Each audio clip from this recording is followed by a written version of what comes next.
Hello everyone and welcome to this amazing session brought to you by Sri Ram's IS. In this session, we will be discussing every single aspect about the examination of UPSC Civil Services. एक IAS कैसे बनते हैं, एक IAS officer बनने की क्या प्रक्रिया है, क्या प्रोसेस है, उसे जानेंगे, समझेंगे with our esteemed panelists. We have with us experts of their fields. We have with us Jwala sir, we have with us Anshum sir. Jwala sir के बारे में अगर आपको बताऊं तो he has 5 odd years of experience. He is a graduate from IIT Roorkee. He has faced 3 times UPSC Civil Services interviews. He is a faculty for Science and Technology. Then we have Anshum sir on my left.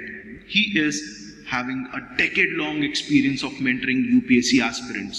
और इस 10 साल लंबे experience के अंदर Anshum sir ने particularly disaster management, internal security, current affairs and various other aspects of the examination में अपने students को help किया. Along with that, he is a practicing advocate in Delhi High Court, and just to give you a brief introduction about myself, have a decade-long experience myself. I am Sanadath Bhardwaj. I am a faculty for Public Administration optional here at Sri Ram's IS. इन 10 सालों के अंदर अगर आपको वैसे बताऊं तो इस panel के ऊपर there is somewhere around more than 3 decades of experience. 35 साल के आसपास का एक्सपीरियंस जो इस डायस पर बैठा है वो सब आप लोगों को मदद करने के लिए आए हैं. We are going to discuss how this exam is important and relevant for you guys and आप कैसे इस एग्जाम के अंदर सक्सेसफुल हो सकते हैं. एक पल इस सेशन का आपके लिए रेलिवेंट है, इंपॉर्टेंट है. जानते हैं अपने एक्सपर्ट से. तो शुरुआत करते हैं अंशुम सर से. उनसे मेजर मेरा सवाल ये है कि ये IAS एग्जामिनेशन है क्या? Why is there so much of craze amongst so many individuals, particularly अगर आप इंडियंस में मिडिल क्लास पॉपुलेशन की बात करें सर, तो इतना ज्यादा क्रेज क्यों है? Why everybody craves to become an IAS officer? See, Sanat sir, IAS basically is the backbone of our Indian bureaucracy, Indian administration. ये एग्जाम आपको ऑफर करता है एक चैलेंजिंग डोमेन जहां पर आप अपने कंट्री को सर्व कर सकते हो. Along with serving your country, this IAS as a career gives you epitome of power that you can work for the state, that you can work for the center.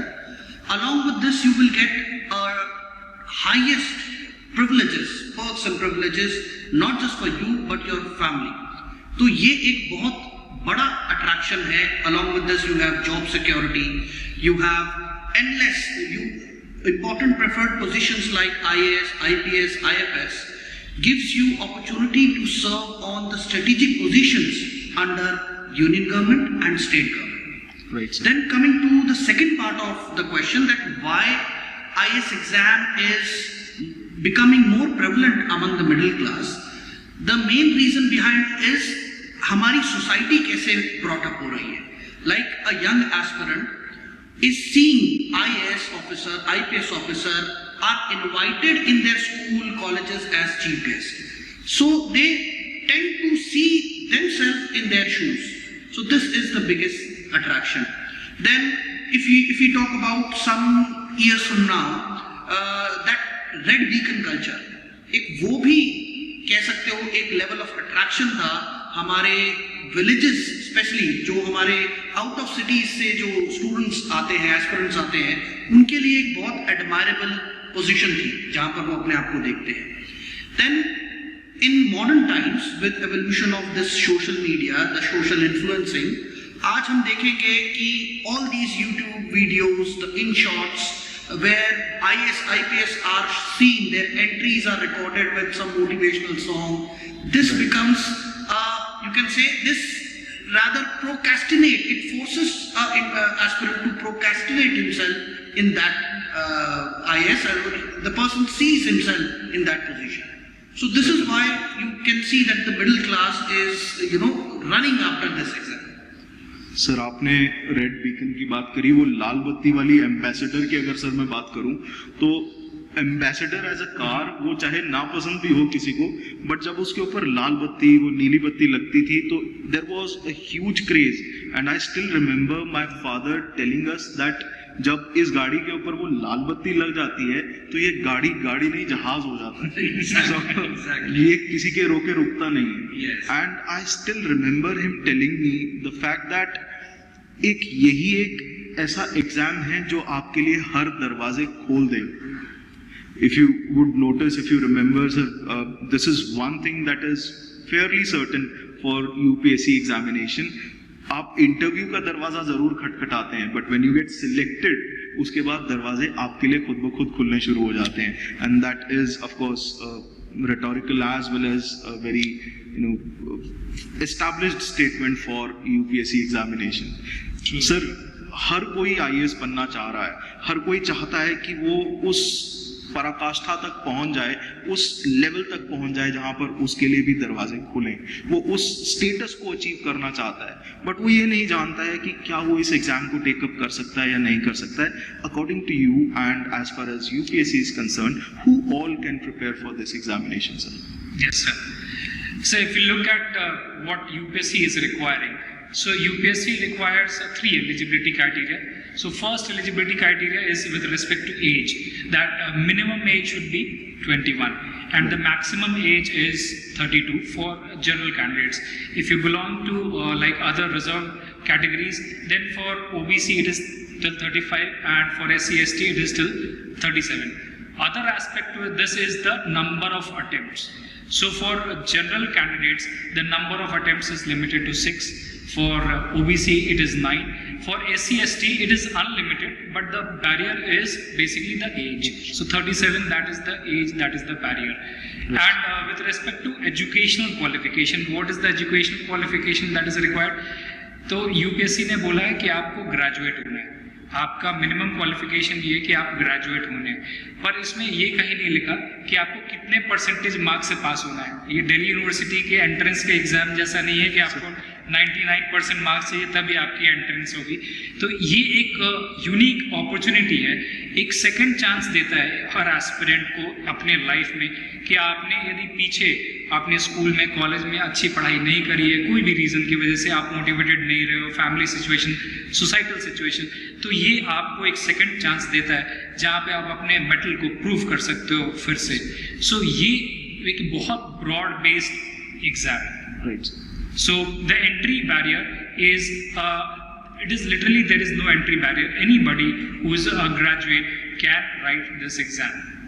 So there is one basic notion that many students have in their heads, और ये एक misconceived notion है कि वो कहते हैं कि अगर IAS बनना है तो एडमिनिस्ट्रेटिव सर्विसेज है, तो बेसिकली A से आर्ट्स है तो उन्हें आर्ट्स का सब्जेक्ट लेना जरूरी है. So is there any limitation to the subject that they have to choose after their 10th standard?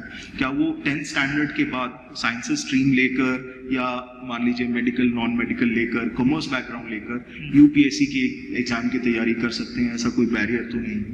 ऐसा this barrier used to be there earlier, but now there is no barrier. So whether you are from arts background, whether you are from science background, whether you are from engineering background, आप lawyer हो, आप doctor हो, आप practicing doctor हो, सबके लिए exam open है. So it is like opening doors for everybody who thinks that he or she can serve the country in this capacity can sit for the exam. So there is no barrier. Sir मुझे इस बात पे अमर्त्य सेन जी की एक बात याद आ गई. He had this capabilities approach when he was talking about economic growth and development, कि हर इंसान की क्षमताएं जो हैं वो उसे बढ़ाना चाहिए, सरकार को भी बढ़ाना चाहिए. And this is a very good thing that I think UPSC ने एज एन एग्जामिनेशन एजेंसी जो हर एक स्टूडेंट को अलाउ किया है कि वो अपनी क्षमताओं के बल पर इस एग्जाम को क्रैक कर सके.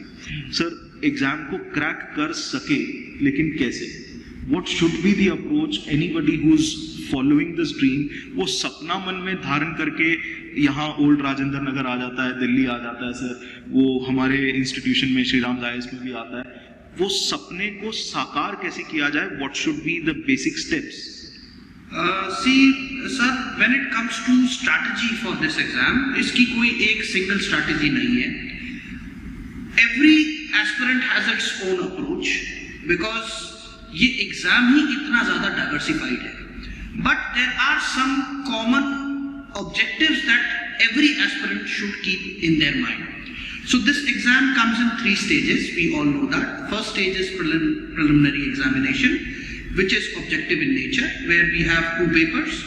Then there is descriptive examination, which is your mains examination, जहाँ पर there are all set of papers, GS1, GS2, GS3, GS4, then your optional, essays, and then your qualifying papers. And then the third stage is interview. Now, coming to the strategy, अगर हम इसको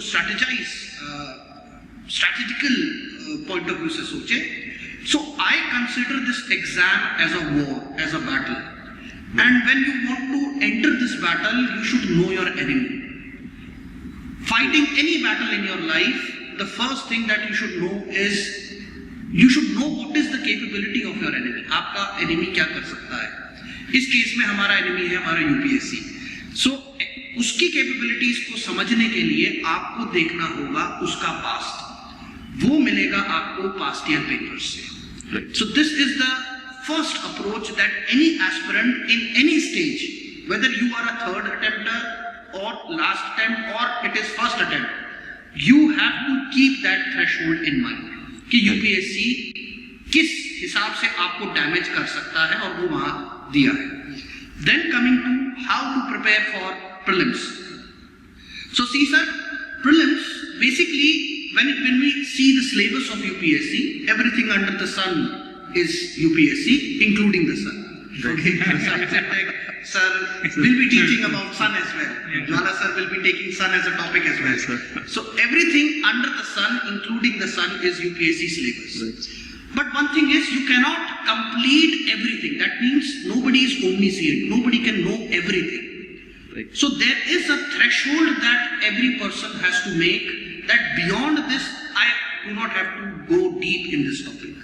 Right. Because if you study deep, any topic that you pick a depth, आपकी knowledge तो बढ़ेगी, but ये जरूरी नहीं कि आपका selection है. Right. So there is a threshold where you have to stop. So if you are a beginner, if you are someone who has just started your preparation, if you think your foundation is weak, so I suggest that to build your foundation, go back to school. Going back to school means starting your preparation through your NCERTs. Because irrespective from your field you are in, irrespective you are a science grad or a commerce grad or a humanitarian, you have done your humanities as a part of your graduation, you have to do all those subjects one more time. So that will, kind of give you the brush up of all different aspects of general studies. Then after doing that, you can then move on to your regular books, the suggested readings, which is there for each subject. Okay.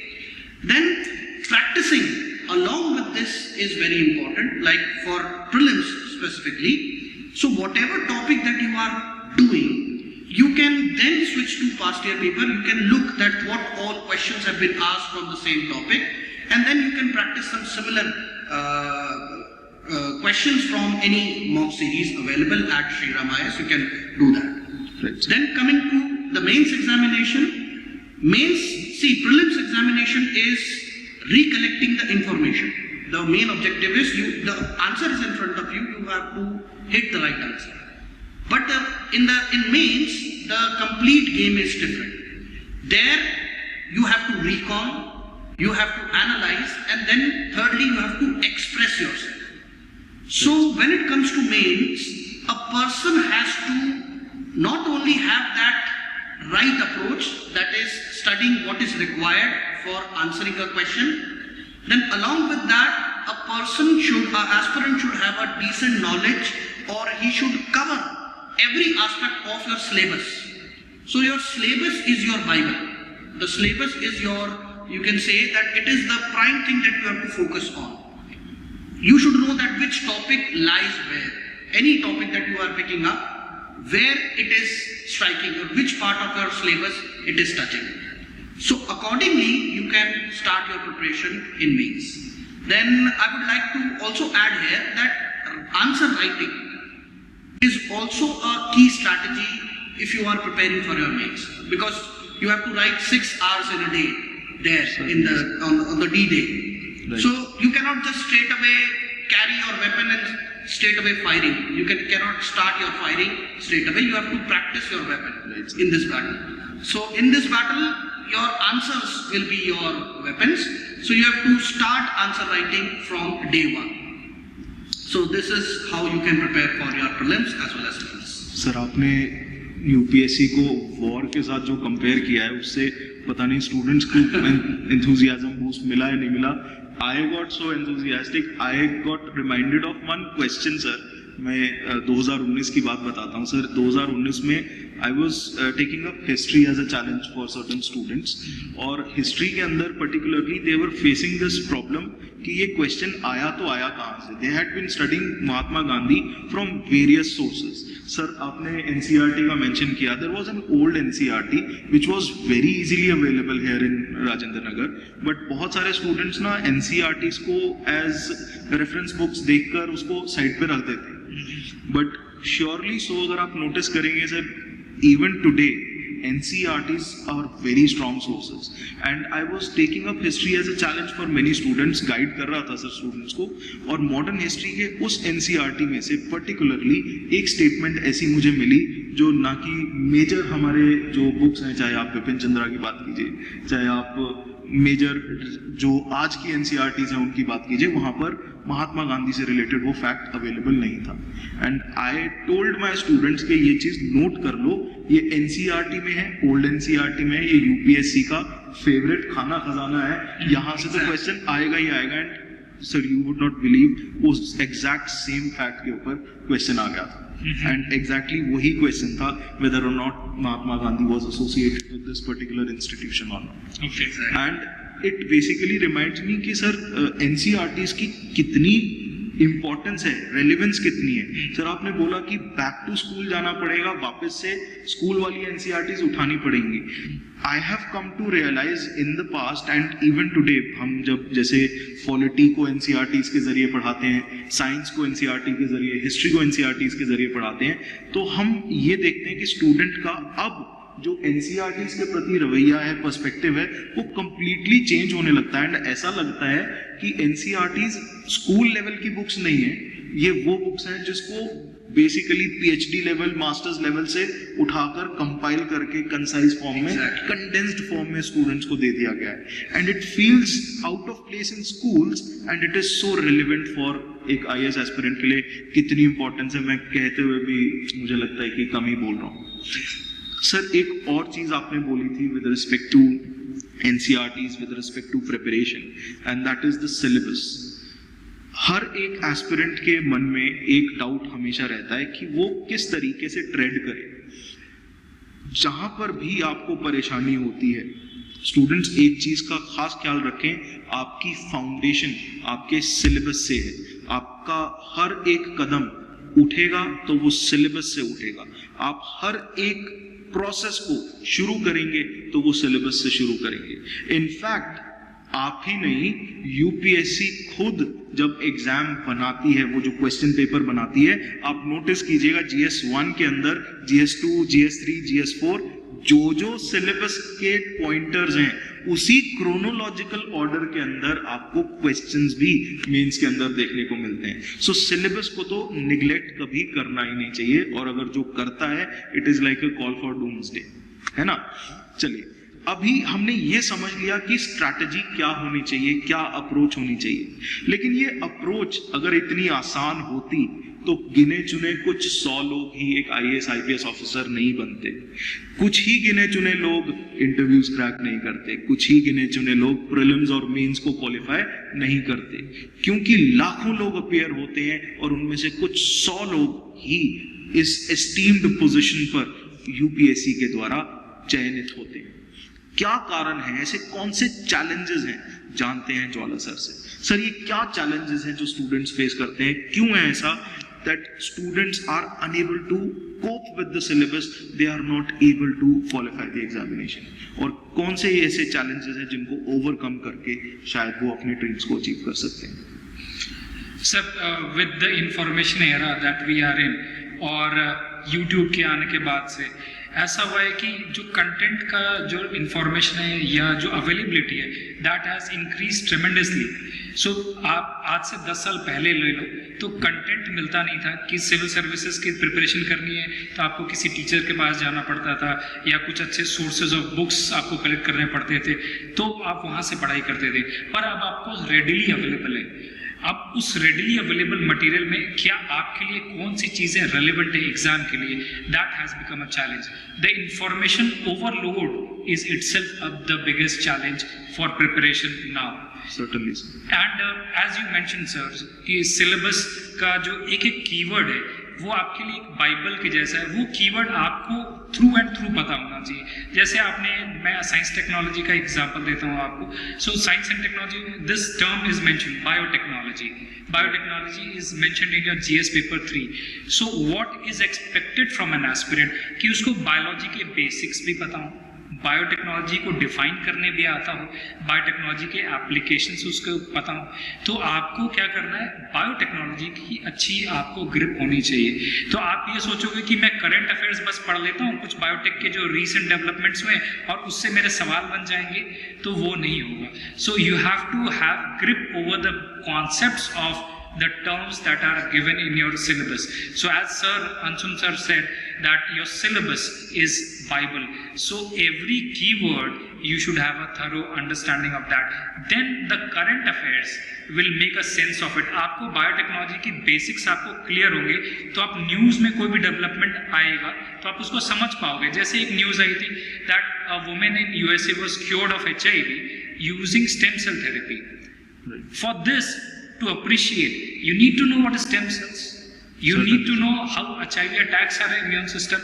This is not like your current affairs. This is like your basic understanding of humans and human disease and your understanding of stem cells. So पहले आपको foundation पे, उसको foundation क्यों बोलते हैं हम, foundation courses को foundation क्यों बोलते हैं, क्योंकि उससे आपकी हर चीज़ की समझ बन जाती है। आप सिलेबस देखो कैसे यूपीएससी ने डिज़ाइन किया है। पहले वो चाहते हैं कि आप अपनी हमारी हिस्ट्री को समझो, आप हिस्ट्री है, आप फिर जोग्राफिकल एक्सपेंस को समझो, आप तो उन्होंने हिस्ट्री रखा है, जोग्राफी रखा है, आप सोसाइटी को समझो, फिर उसके बाद ये सारी चीज़ें हो गई तो पॉलिटिकल स्ट्रक्चर जो है आप उसको समझो, फिर उसके बाद आता है कि ये सारी चीज़ों के लिए पैसे की रिक्वायरमेंट होगी तो आप इकोनॉमिक्स समझो, फिर उसके कि फ्यूचर क्या होने वाला है तो आप साइंस एंड टेक्नोलॉजी समझो, फिर आप इंटरनल सिक्योरिटी, डिजास्टर मैनेजमेंट, जो भी डेवलपमेंट आपने करा है वो लॉस्ट हो जाएगा डिजास्टर से, तो आप वो समझो। और इन सारी चीज़ के बाद आपको क्या चाहिए कि इंसान सही हो, तो एथिक्स का भी पेपर रखा है। तो इस तरीके से एक पर्सपेक्टिव है। तो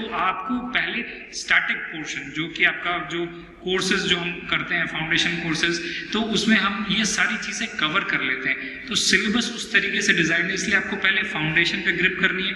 उसके बाद ये कन्फ्यूजन रहता है, एक चैलेंज रहता है स्टूडेंट के मन में कि मैं पहले करंट अफेयर शुरू करूँ या पहले स्टैटिक पोर्शन पहले पढ़ूँ। तो आई वुड स्टिल से कि पहले आप फाउंडेशन पे फोकस करें। इसके बाद जो दूसरे चैलेंज जो निकल के आते हैं कि ऑप्शनल क्या चूज करें, क्योंकि out of 1750 marks your 500 marks is optional and most of the students because they are of diverse background. So हमने जैसे एलिजिबिलिटी के लिए कहा था कि कोई भी एग्जाम लिख सकता है जो ग्रेजुएट हो, पर उसके बाद एक चैलेंज और आ जाती है, कुछ भी लिखना मतलब वो क्या सेलेक्ट करें स्पेसिफिकली। आप देखते होंगे कि engineering students they are not preferring to take engineering subjects, they want to take arts subject, and art students are also confused that in arts what should I choose, कि polity ले ले, पबैट ले ले, या सोशियोलॉजी ले ले, या anthro ले ले, या पॉल साइंस ले ले। तो वो कंफ्यूजन हमेशा रहती है। तो ये कंफ्यूजन आप दूर नहीं करोगे तो आपका जो अटेम्प्ट्स है वो बढ़ सकता है। आप क्लैरिटी के साथ फाउंडेशन भी नहीं करोगे और आप क्वेश्चंस और ओवरऑल सिलेबस की अंडरस्टैंडिंग भी नहीं बना पाओगे। तो your selection of your option is a की। Another challenge that students or aspirants face is with respect to time management. So when we start preparation, so you are attending classes, you are reading newspapers, you are reading magazine, you are surfing the internet. So you are not able to do justice to everything. तो आपको लगता है कि ये time ही manage नहीं हो पा रहा है, मैं खाली क्लास जा रहा हूँ और उसके बाद कुछ रिवीजन नहीं हो पा रहा है, तो आपको एक स्ट्रैटेजी बनानी पड़ेगी कि हाँ क्लास के बाद आप कैसे आप टाइम शेड्यूल कर रहे हो, आप करंट न्यूज़पेपर को कितना टाइम दोगे, रिवीजन को कितना टाइम दोगे, डेली रिवीजन को आपको कितना टाइम देना है, वीकली रिवीजन को आपको कितना टाइम देना है, मंथली रिवीजन को कितना टाइम देना है. तो time management becomes a very big challenge also. And just as Anshum sir said, answer writing. So ये ऐसा है ना कि ये जो अंशुम सर ने जैसे बताया कि real test is answer writing only. On that D-Day you have to write for 6 hours for 5 to 6 days. So the real challenge is answer writing. और इंजीनियरिंग स्टूडेंट्स को बोल दो एक पन्ने लिखने के लिए सर तो they are not able to write, और आर्ट स्टूडेंट को बोल लो एक पन्ने, वो 5 पन्ने भर देंगे, उनको जगह कम पड़ती है. सो for engineering students to write answers, that is a challenge. For art students to write something in a precise and concise manner, that is a challenge. We can tell you how to write answers, but ये like driving के जैसा है कि मैं आपको theory बता सकता हूँ कि ये क्लच है, ये प्लेट है, ये एक्सेलरेटर है, ये गियर है, आपको ऐसे मूव करना है, कोई सामने आता तो कैसे ब्रेक लगाना है. बट आंसर राइटिंग एक स्किल है, आप खुद गाड़ी नहीं चलाओगे तो आप वो आंसर राइटिंग नहीं सीख सकते. तो ये चीज़ भी एक चैलेंज है और हम भागते हैं. Engineers especially, I am an engineer, I know this, we run away from answer writing. So this is the biggest hurdle and biggest challenge.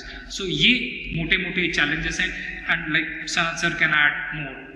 Sir, I am also a fellow engineer first and then I pursued law, so I can correlate to both the panelists here.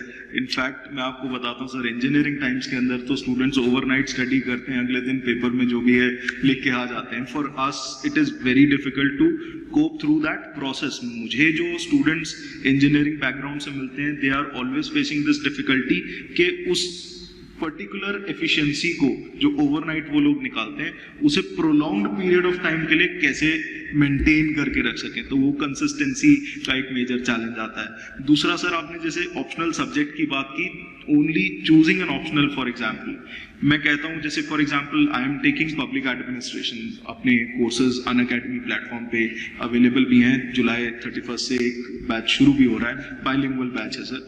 और जो ज़्यादातर students आते हैं जो एक बार चुन भी लेते हैं ना ऑप्शनल सब्जेक्ट, उसमें फर्दर इंफॉर्मेशन ओवरलोड है सर. और उसके बाद कौन से रिसोर्सेज को पिकअप करना है, किस तरीके से आंसर राइटिंग करनी है. One of the major challenges that I think that students face is with respect to the fact कि वो हर चीज अफरा तफरी में करने की सोचते हैं. वो ये सोचते हैं कि आज मैंने 1 घंटा इन्वेस्ट किया तो आज के 1 घंटे से ही मेरे पास रिजल्ट्स आ जाने चाहिए. I should be the master of writing answers.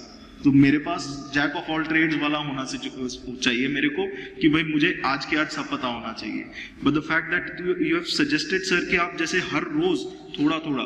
Sir मेरे मदर हमेशा कहते हैं कि एक लोकोक्ति है सर, वो यहाँ बोलना चाहूंगा, धीरे धीरे रे मना धीरे ही सब होए, माली सींचे 100 घड़ा ऋतु आए फल होए. तो जिस दिन रिजल्ट आना है उस दिन ही उस चीज का रिजल्ट आएगा. आपको through out your preparation journey धीरे धीरे करके अपने एफर्ट्स को ऐड करना पड़ेगा. एंड ये चीज बहुत सारे एस्पिरेंट्स बहुत जल्दबाजी में आंसर राइटिंग बहुत जल्दी शुरू कर देते हैं. दे have not yet achieve that level of wisdom. उतनी समझ अभी डेवलप की नहीं होती है, अभी सिर्फ सिलेबस देखा होता है और उस सिलेबस के बेसिस पर वो कहते हैं कि हाँ हम कर लेंगे, वो ऐसा हो जाता है. मुझे ऐसा लगता है कि ऐसे में उनको गाइड्स की, मेंटर्स की, टीचर्स की ज़रूरत होती है to add to their patience levels, कि थोड़ा सा वो भी इत्मीनान से, शांति से अभी ग्रैब करें. अभी पहले खा लें, फिर बाद में पचाएंगे और फिर एसिमिलेशन हो जाएगा, साइंस के हिसाब से अगर मैं बोलूँ सर. और फर्दर अगर आप जैसे ऑप्शनल सब्जेक्ट को चुन भी रहे हैं, एक मिसकंसेप्शन रहती है सबके मन में कि मुझे ये ऑप्शनल चुनना चाहिए बिकॉज ऑफ दिस रीजन और दैट रीजन. मेरा पर्सनल एक्सपीरियंस ये रहा है सर कि एक सर मूवी आई थी अपने जॉन अब्राहम की, और उसमें एक कामत जी थे, डायरेक्टर थे, उन्होंने एक्टिंग भी की थी. उनका एक डायलॉग है सर, लव दाई नेबर. मैंने वहां से एक डायलॉग पकड़ा था सर और मैंने बोला था कि लव दाई सब्जेक्ट. अगर आप किसी सब्जेक्ट से प्रेम करते हैं, प्यार करते हैं sir, I did my engineering, I did my masters in engineering and मेरा सब्जेक्ट काफी कोर था. आपने बायोटेक्नोलॉजी का नाम लिया, उसी के बगल में सर नैनो टेक्नोलॉजी भी है, तो नैनो टेक के अंदर मेरा रिसर्च वर्क था. But I always loved various subjects, like I loved the subject of law as well. तो मुझे ये रियलाइज हुआ कि in life it is more important for you to love a field जो आप काम कर रहे हैं उसमें अपना पैशन अगर इन्वॉल्व कर लेते हैं and you work as if it is your duty और dharma your ideology to work regularly consistently for the next 1.5 years time. आपका एग्जाम खुद 8 महीने के करीब ले लेता है प्रीलिम्स मेंस इंटरव्यू के अंदर. तो आप कोई भी सब्जेक्ट चूज करते हैं उसमें आप महारत हासिल कर सकते हैं प्रोवाइडेड यू गिव योर 100%. ज्यादातर बच्चे जो मेरे पास आते हैं, जैसे सर अगर मैं पब्लिक एड की बात करूं तो वो फॉर एग्जांपल बहुत सारे सब्जेक्ट्स में थिंकर्स होते हैं सर, और हमारे यहाँ पे भी थिंकर्स हैं बट कंपैरेटिवली थोड़े से कम हैं, तो ये फायदा हो जाता है स्टूडेंट्स को. बट इन थिंकर्स में भी बच्चा कंफ्यूज रहता है unless and until you imagine these thinkers in front of you. आप हम स्टूडेंट अगर उस पूरे सेट ऑफ इंडिविजुअल्स को इमेजिन करके अपनी आंखों के सामने आपस में डिस्कशन करता हुआ नहीं देख पाता है, उस सब्जेक्ट से इतना प्यार नहीं कर जाता है कि प्यार की भी इंतहा हो जाए सर ऐसी सिचुएशन हो जाए, तब तक वो रिजल्ट नहीं आ पाता है. And I have seen results coming from दो स्टूडेंट्स जो सब्जेक्ट को ऐसे ग्रास्प कर लेते हैं आशिक की तरह से. बिल्कुल बिल्कुल सर. और इसी तरीके से ऑप्शनल सब्जेक्ट अगर बच्चा चुनता है जहाँ पर उसे पढ़ के ऑफ कोर्स सर वो सिलेबस उठाएगा, वो प्रीवियस ईयर क्वेश्चन पेपर्स उठाएगा, वो पहले वो इन्फैचुएशन को डेवलप करेगा सर सब्जेक्ट के लिए, और उसके बाद धीरे धीरे करके प्यार के अलग अलग 8 स्टेजेस को क्रॉस करते हुए फाइनली एग्जाम क्रैक कर लेगा. अगर पब्लिक एडमिनिस्ट्रेशन लेता है एंड वो मेरे पास आता है then I can assure them that they would be in safe hands, because वहां पर उनको इस तरीके की जुनूनियत देखने को मिलेगी जहां पर वो थिंकर्स को सिर्फ और सिर्फ पढ़ेगा नहीं, उनको जान जाएगा. अच्छा, पर्टिकुलरली सर इस एग्जाम के अंदर ये पहला stage prelims objective type question papers difficulty level extreme हो रहा है, हमने समझा स्ट्रैटेजी समझी कैसे कोप करना है. मेंस में answer writing is the key, उसमें कंसिस्टेंसी और किस तरीके से करंट अफेयर्स एंड एप्लीकेशन का पार्ट आपने जैसे बताया. इनफैक्ट हम एथिक्स की भी अगर बात करें तो एथिक्स भी एक एड ऑन फीचर हो जाता है, एक एड ऑन फैक्टर हो जाता है जो आपकी पर्सनालिटी को भी एनहांस करता है. सर पर्सनालिटी से याद आया, पर्सनालिटी टेस्ट जो पीटी है आपका इंटरव्यू है, how do you think Anshul sir, how do you think that it is a challenge, और वो किस तरीके से स्टूडेंट को उसे प्रिपेयर करना होगा? See sir, when it comes to interview is basically a test of your personality. Certainly. Is your personality suitable for this administrative job? This is basically the criteria that you will be measured with the interview panel. And this personality you cannot develop in one single day. So what I have realized through various interviews that I have given in my experience, which include some defense interviews, some UPSC CSE interviews. So basically there are 3 criteria which any interview panels, particularly UPSC CSE panel, will look for. The 3 personality traits that I would say. The first thing is whether the individual can identify the issue, whether it is a socio-cultural issue or an environmental issue or an administrative issue. So the first thing is whether that personality can identify the issue, can analyze the nuances around that issue. सबसे पहला challenge ये है, एक criteria that a UPSC panel will look. Then the second is what solutions that you can give to that problem, that issue which is there in front of administration. And after coming to the solution, covering all the aspects, then the third important aspect is how much you have learned from your mistakes in the past. Being a bureaucrat, this is a challenge in front of you, this is an issue. You have given this solution, that how you can further reform it or what you can learn from the past experiences. So generally these are the criteria which our interview panel try to test in an individual. Now when it comes to preparing for individual, it comes in different stages. The first stage, when you are preparing for interview, again you cannot do like this, that next day is your interview, you're starting preparing for interview a day before. No, You cannot develop that personality in one single day. Certainly, sir. So to start with, you should have, or you should, the first stage comes in reading, where you read not only the books that are part of your curriculum, but you can refer to online blogs. These days, those things are available. If I can link with some social media, this thing, many experts give their opinion on podcasts. These are very much, gaining that influence even in India. This is very old now in Western world, but we are getting this culture of podcasting and listening to the podcast, either video format or just the audio format. It is very much easy now, where you can get a varied, diverse fields of experts giving their opinion on their respective domains. Right. So you can learn from those experiences, reading in depth all the topics which are right now ongoing, like linking it with current affairs. So the first stage, I believe, is in-depth reading. Then the second stage that revolves in interview is basically how you speak in front of an interview panel, how you present and express yourself. They have tested your knowledge in prelims, they have filtered out the cream there, some remaining, they get the chance to appear in the mains. In mains, they have tested your expression, that what is your knowledge. Then the test of the personality is how you express yourself there in front of the interview panel. Right. So the communication, the way you speak also plays a role. You should be confident in what you are saying. You should be placing your side of opinion with a positive attitude. See, anything, there will be certain things that interviewer or a panelist or maybe the chairman won't agree to. But if you can present your point in a positive manner, this is something that will give you an edge over other candidates. And then keeping your voice in a moderate level. Neither you should be speaking very much in a loud tone, or you are fumbling, or this is what we say, a lack of expression.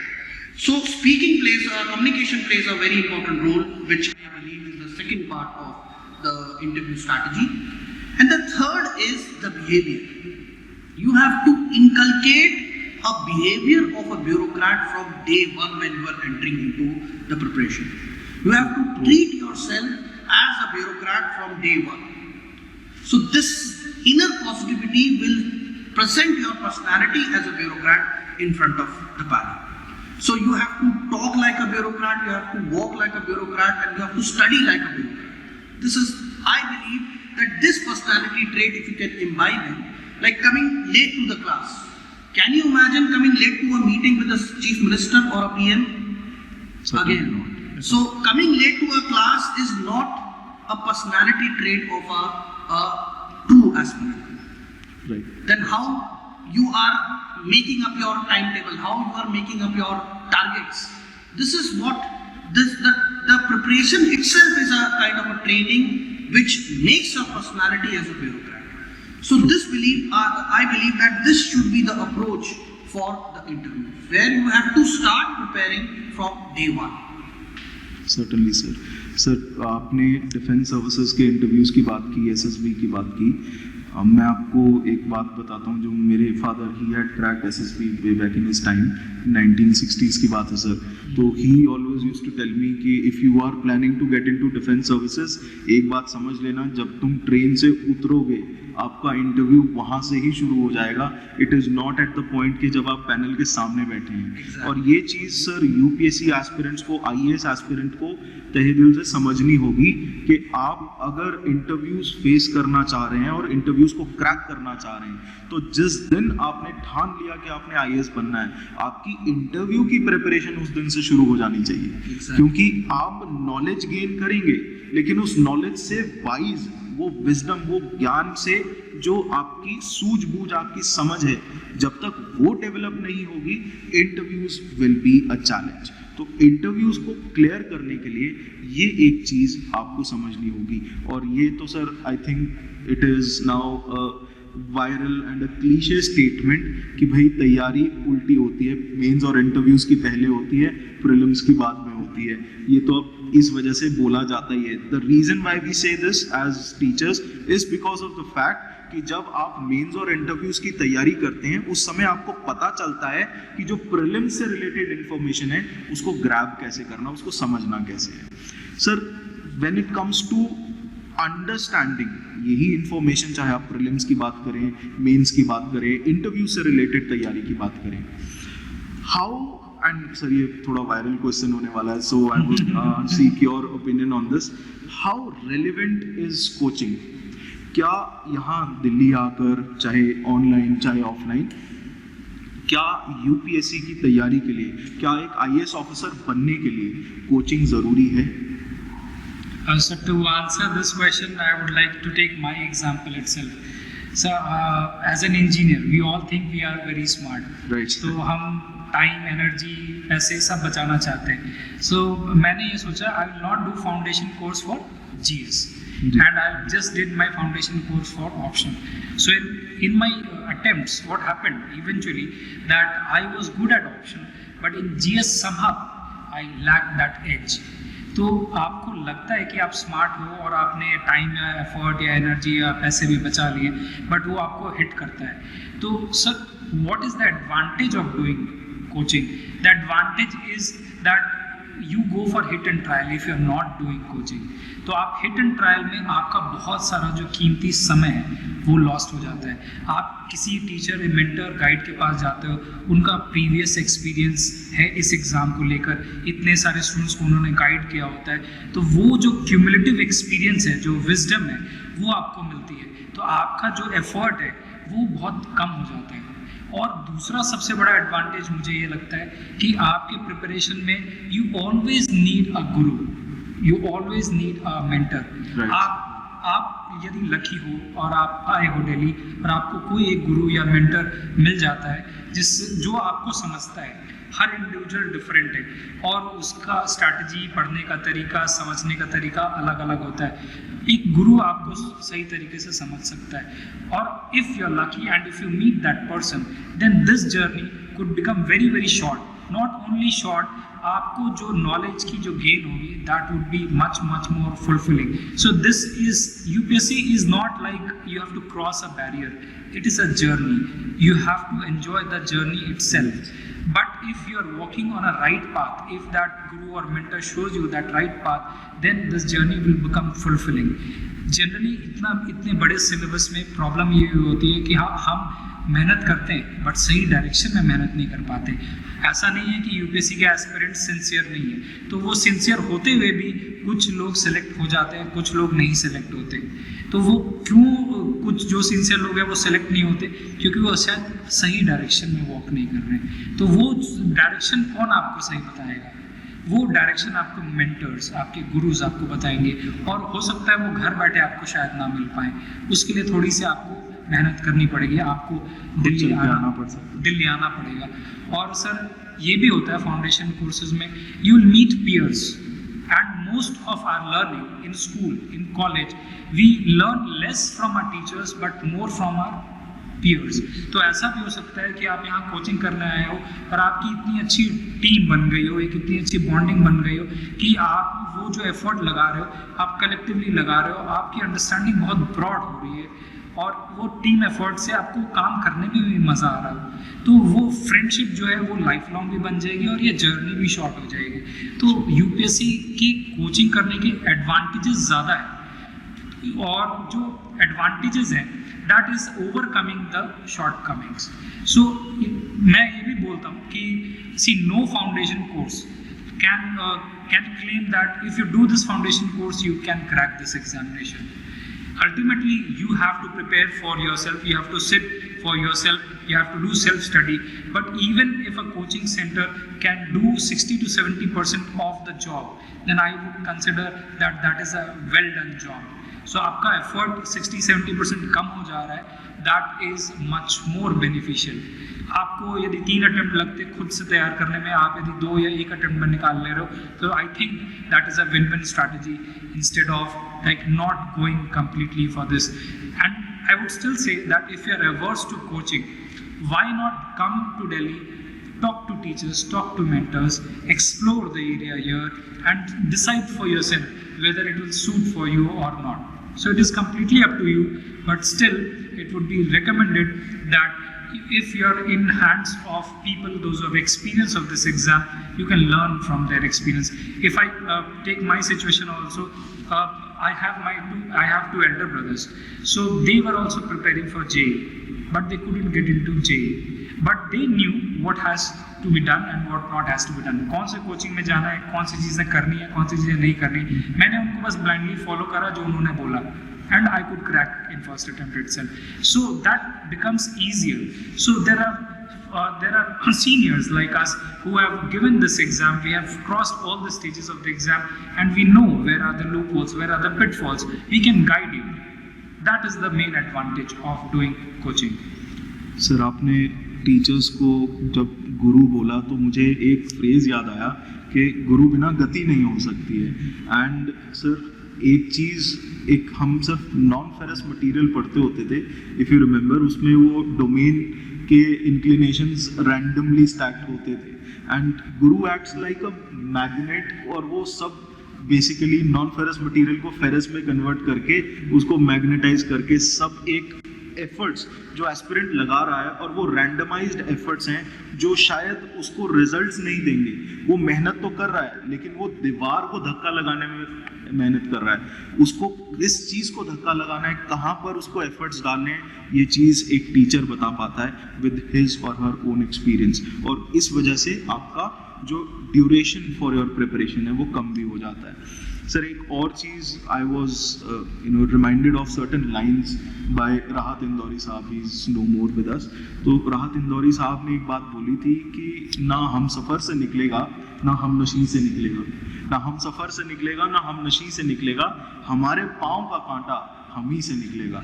So you can not, guys, you can not just focus on someone else. आपको teachers बताएंगे, mentors बताएंगे and सब चीज़ें बताएंगे, आपको direction देंगे, लेकिन ultimately उस पुल को, उस ब्रिज को आप ही को क्रॉस करना होगा, आप ही को एफर्ट्स डालने होंगे रेगुलरली.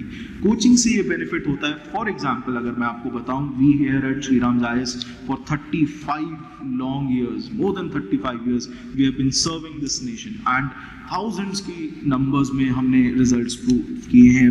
यहाँ से इतने स्टूडेंट्स आते हैं, मेंटरशिप लेकर जाते हैं. इनफैक्ट अब तो हम ऑनलाइन ऑफलाइन दोनों में हैं सर. ऑनलाइन मोड में हमारा अनअकैडमी के ऊपर एक कोर्स, एक बैच, फाउंडेशन बैच शुरू होने वाला है on 26th of July.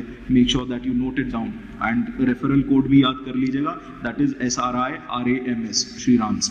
Now sir, online हो ऑफलाइन हो, टीचर्स हर तरीके से कोशिश करके स्टूडेंट्स के तरफ एक्सेसिबिलिटी बढ़ा रहे हैं. It is now on the ball is in the court of students कि वो अपनी सहूलियत के हिसाब से, हम कहते हैं इंफॉर्मेशन ओवरलोड है, लेकिन इस इंफॉर्मेशन ओवरलोड के अंदर अगर आप सही मेंटर्स को चुन लेते हैं, एक्सपीरियंस्ड टीचर्स को, एक्सपीरियंस्ड इंस्टीट्यूशंस को चुनते हैं जिन्होंने रिजल्ट्स प्रोड्यूस किए हैं, आप उन रिजल्ट्स की स्ट्रैटेजीज को वापस से अपने खुद की जर्नी के अंदर इंस्टॉल कर सकते हैं, उसको रीइंस्टॉल कर सकते हैं एंड उसी चीज़ से इंश्योर कर सकते हैं कि आप भी सक्सेसफुल हो सकें.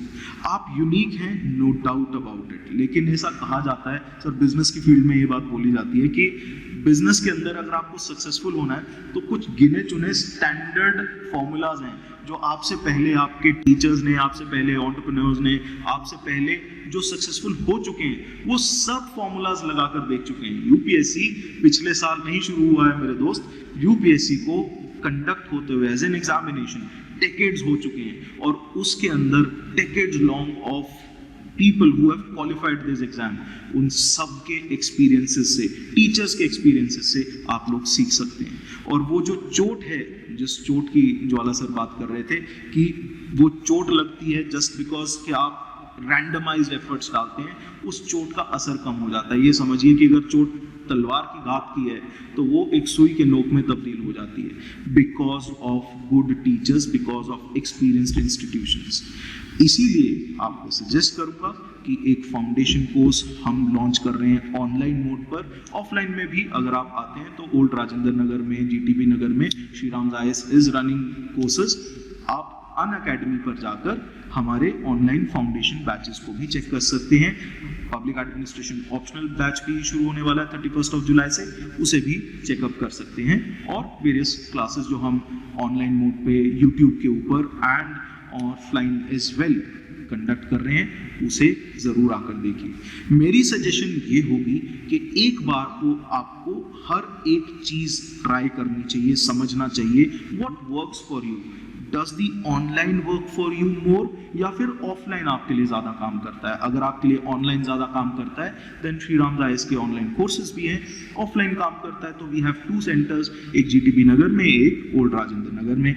आप आइए, बैठिए, क्लासेस अटेंड कीजिए, देखिए आपको क्या चीज़ सूट करती है, और कोशिश कीजिए कि हमसे, हमारे जैसे जितने भी टीचर्स हैं हिस्ट्री के लिए, we have at Shri Ram IAS 20+ teachers as faculty team, including Shriram sir himself, और करीब 4 दशकों का, 4 decades का एक्सपीरियंस रहा है इस इंस्टीट्यूशन का। और अगर मैं पूरे के पूरे टीचर्स की जो टीम है उनके एक्सपीरियंस को इनकॉर्पोरेट कर लूँ तो करीब 100 साल का टोटल एक्सपीरियंस हो जाएगा टेबल पे। एंड उस एक्सपीरियंस से गेन कीजिए, जो आप गेन कर सकते हैं वो नॉलेज एक्वायर कीजिए। Become wise in your subject, become wise in your preparation. देखिए, आपका perspective towards every subject matters. आप जब आंसर राइटिंग करते हैं, चाहे वो कोई भी क्वेश्चन है, it is either about commenting on a statement, it is either about critically analyzing that statement. Sir, हम जितने भी डायरेक्टिव्स देखते हैं क्वेश्चंस के अंदर, it is more or less about what you perceive about that subject, that topic or that particular question. तो आपका perception, आपकी समझ, आपका नजरिया आपकी समझ से, आपकी सूझबूझ से, आपकी विजडम से आता है। और आप वाइज तब होते हैं जब आपके ऊपर गुरु की कृपा होती है। एंड वो बेसिकली आप जैसे भी, जिस भी फॉर्म में, जिस भी शेप में आपको मिलती है, you should take care of that. आप उस चीज़ को पकड़िए, अपने हिसाब से उसे एसिमुलेट कीजिए एंड अपनी जर्नी को थोड़ा सा स्मूथ बनाइए, क्योंकि ये जर्नी 8 से 9 महीने लंबी जर्नी है। जब एक माँ किसी शिशु को जन्म देती है वो भी 9 महीने लेती है, और उस 9 महीने के अंदर उस माँ को किन सारी दुविधाओं का सामना करना पड़ता है, परेशानियों का सामना करना पड़ता है, फिजिकली, मेंटली, ये माँ ही जानती है। और अगर एक आईएएस एस्पिरेंट को मैं बोलूं कि वो इस पूरी जून से, इस पूरी जर्नी से जब वो गुजरता है, वो भी परेशानियों का सामना करता है। इंटरव्यूज, प्रीलिम्स एंड मेंस, आप जिस मर्जी स्टेज की बात कीजिए, it is very difficult to cope with the stress. Sir, हम चाहे इंटरव्यूज की बात करें, मेंस की बात करें, आंसर राइटिंग की बात करें, the kind of strategy that any student applies, हमें टीचर्स मिल गए, हमें क्लासेस मिल गई, क्लासेस की वजह से हमारा टाइम जो है, टाइम मैनेजमेंट सही हो गया, हम एक शेड्यूल फॉलो करने लग गए। सर के हिसाब से बोले तो सर हम क्लास में लेट भी नहीं हो रहे हैं, हम एथिक्स भी फॉलो कर रहे हैं, हम सब चीज़ सही कर रहे हैं। लेकिन फिर भी ऐसा देखा गया है, सर मेरे पास भी स्टूडेंट्स आते रहते हैं, आज की डेट में सर बोलें तो किसी का कभी ब्रेकअप हो जाता है, क्योंकि you are in that age group, आप 18 साल से ऊपर होते हैं तो कोई ना कोई सिचुएशन पर्सनल लाइफ में हो रही होती है, कभी फैमिली सिचुएशन होती हैं। There is a lot of stress because this life, this journey requires a lot of efforts. अब उन एफर्ट्स की वजह से बच्चा जो कि अभी इतना डेवलप नहीं हुआ होता है मेंटली, वो इस साइकी को, इस पूरे स्ट्रेस को कैसे कोप अप करे, वो किस तरीके से इस जर्नी के अंदर अपने आप को स्ट्रेस फ्री रख सकता है। सर, आपकी suggestions? See, when it comes to stress, 2 key factors है, stress and time management, and both are interconnected. Time manage नहीं होगा तो stress होगा, stress होगा तो time manage नहीं होगा. Right. So both are, binded together with a very close bond. So first, every individual has to analyze that what is the basic reason that giving him or her that stress. What is the source of that stress? This is the first thing that anyone has to figure it out, because if you are looking for a solution. So, but if we see a generalistic approach, that what are the reasons that give stress to the UPSC aspirants? There are 2-3 reasons that I can make out. The first is vastness of the syllabus. The syllabus is so huge. Like I have mentioned this earlier in the session. Yeah, everything under the sun, including the sun, Right. is the syllabus. So this vastness is the biggest, stress for aspirant, and especially for those who are just beginning their preparation. Then the second stress that I have encountered in different students interacting with them online, offline, is that they are juggling with so much of book readings. Like they are like politically, ye bhi padh lu. We know that there are different options available in the market.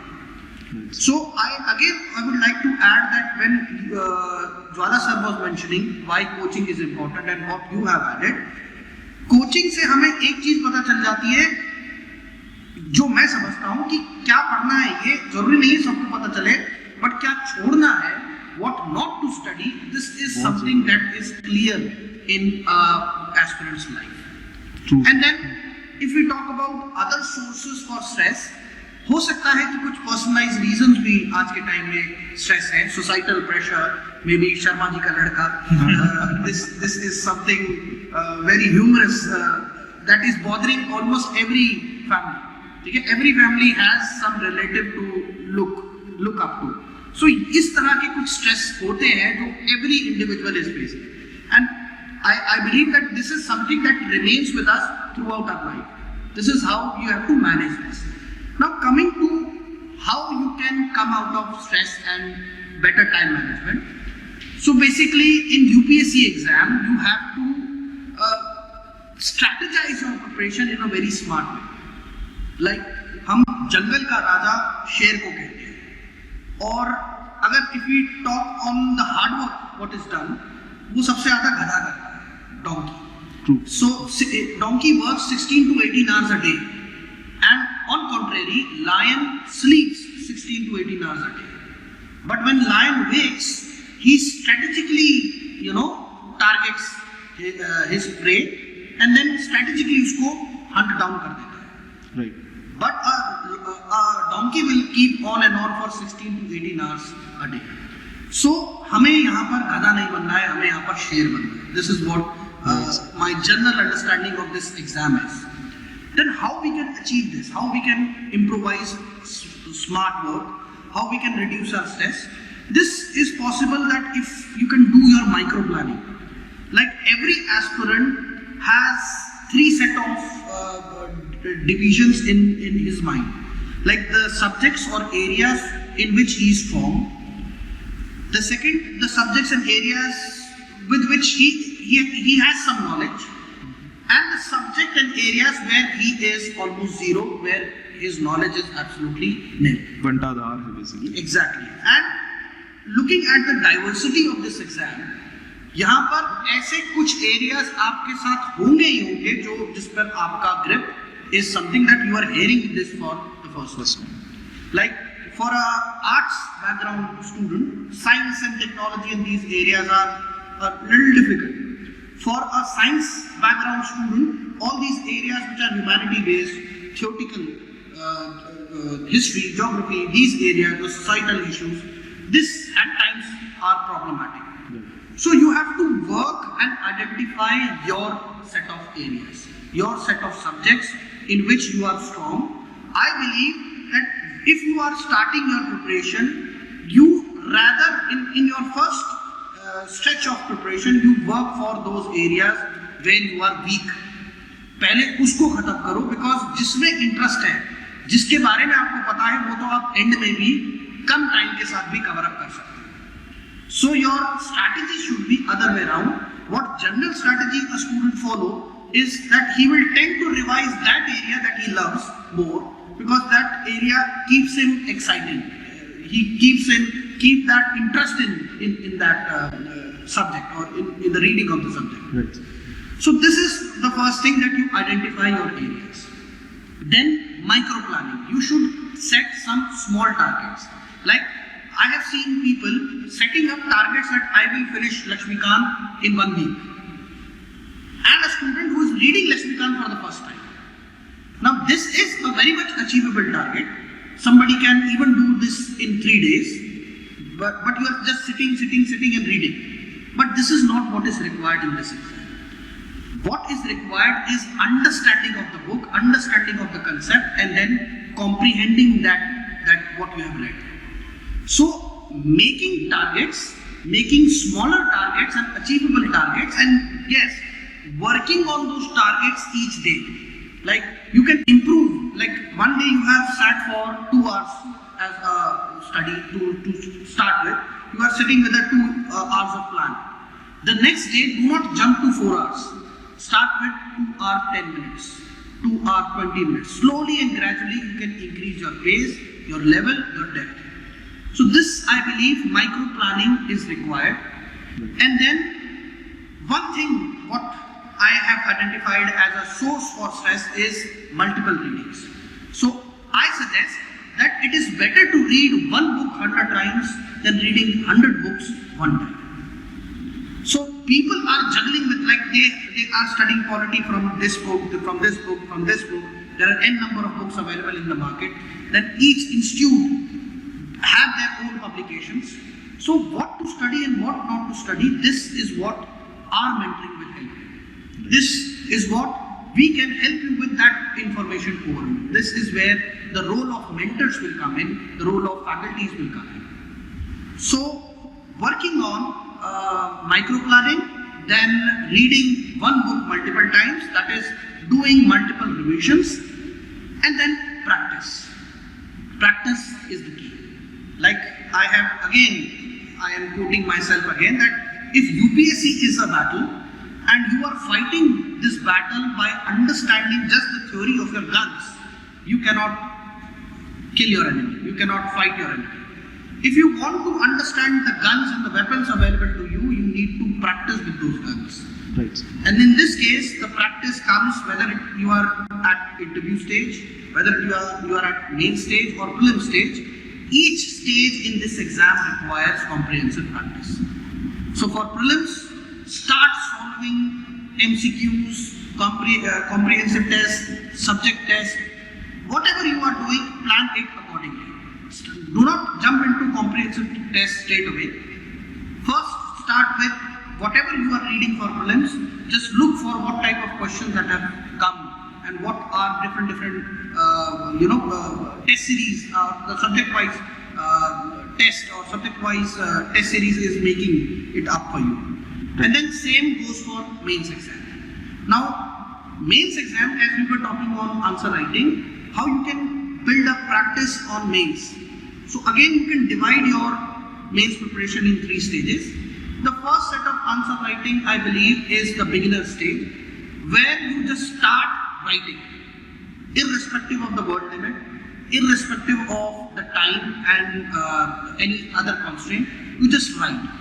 Build that habit of writing. This is, I believe, is the first stage of answer writing. Second stage, the intermediary stage, I believe, understanding the question. Developing on the understanding of the question. If you understand what is asked, 80% of the job is done in the answer.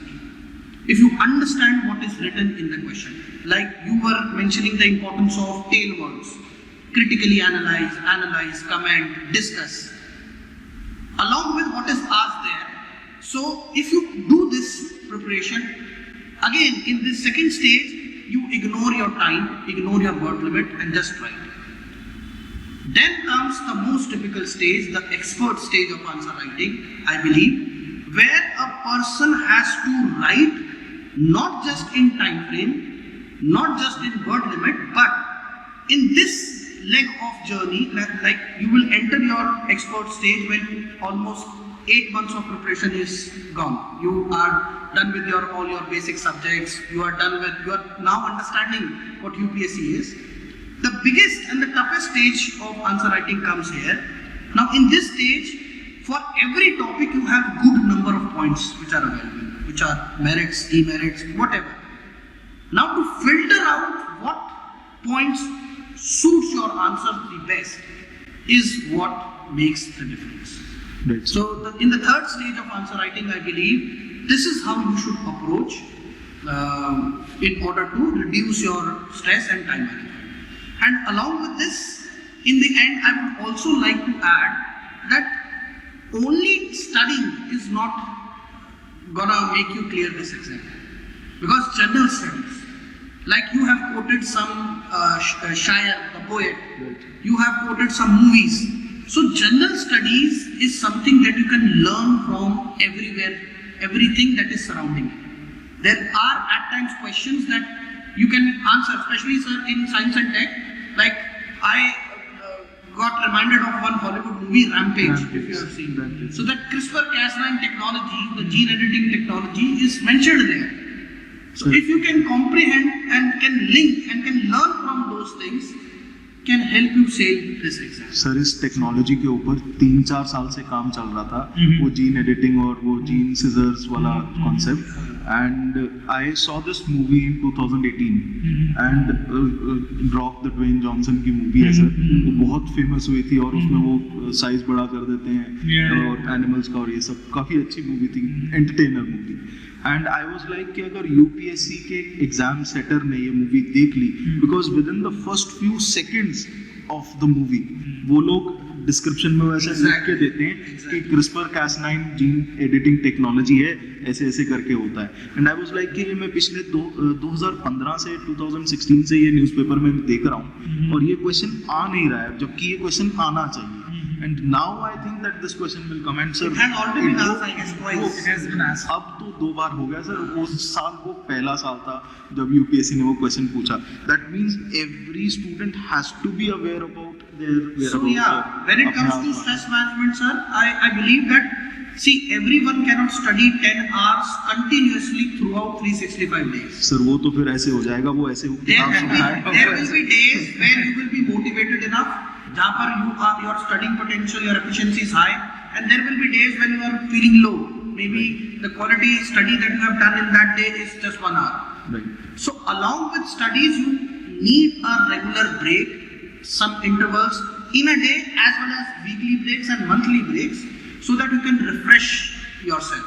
So maybe, and now this is individual perspective, anything that you enjoy, maybe working out in the gym, have a run, maintaining your health is also important when it comes to preparation of UPSC. So anything that you enjoy, maybe singing session, a swimming session, or whatever your hobby is, if you can balance all these things together, you can balance your time management as well as stress.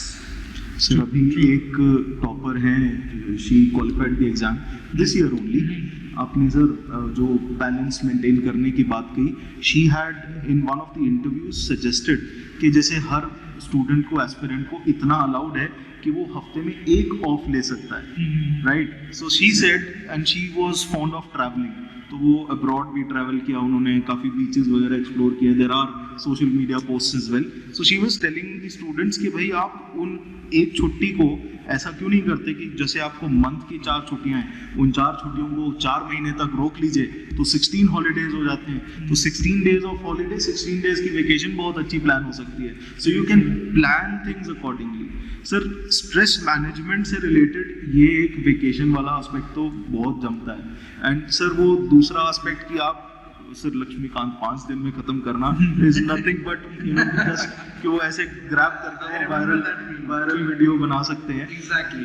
मैं in fact sir this was happening, I was getting to the institution Srirams में enter कर रहा था. सो यहाँ पे sir जमावड़ा लगा रहता है, कोई भी एस्पिरेंट इधर से उधर, तो कभी भी कान में जो लेटेस्ट इंफॉर्मेशन है वो चली जाती है. तो one of the aspirants was boasting about it कि मैंने बिपिन चंद्रा को 1 हफ्ते के अंदर खत्म कर दिया.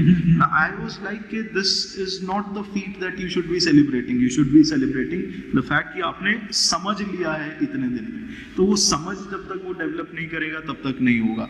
एक और चीज जो मैं ऐड करना चाहूँगा particularly for the students, stress management के अंदर देखिए ऐसा है कि आप इंसान हैं और इंसान एफर्ट्स डालता है रिजल्ट्स लाने के लिए, बिकॉज अगर आप गीता के श्लोक्स को भी समझेंगे तो कर्मण्येवाधिकारस्ते, आप फल की फिर भी इच्छा करते हैं।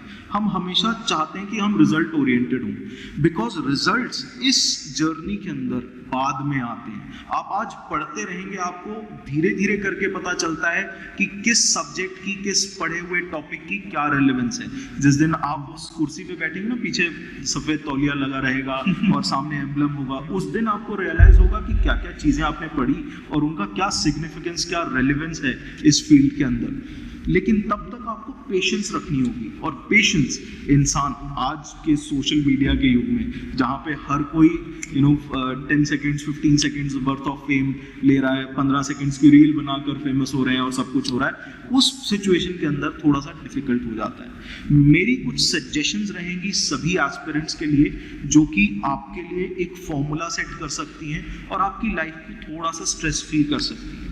First thing I would recommend is you should refrain yourself from using a lot of social media. YouTube use कीजिए, अपने बेनिफिट के लिए यूज कीजिए, अपने फायदे के लिए यूज कीजिए। दूसरा, ये इंस्टाग्राम वगैरह छोड़ दीजिए। अभी आप 1-1.5 साल रुक भी जाएंगे तो नए इन्फ्लुएंसर आ जाएंगे, आप उनकी जानकारी में आ जाएंगे, एंड आप खुद सोशल मीडिया नहीं, सोशल इन्फ्लुएंसर हो सकते हैं जब आप एग्जाम क्रैक कर जाएंगे।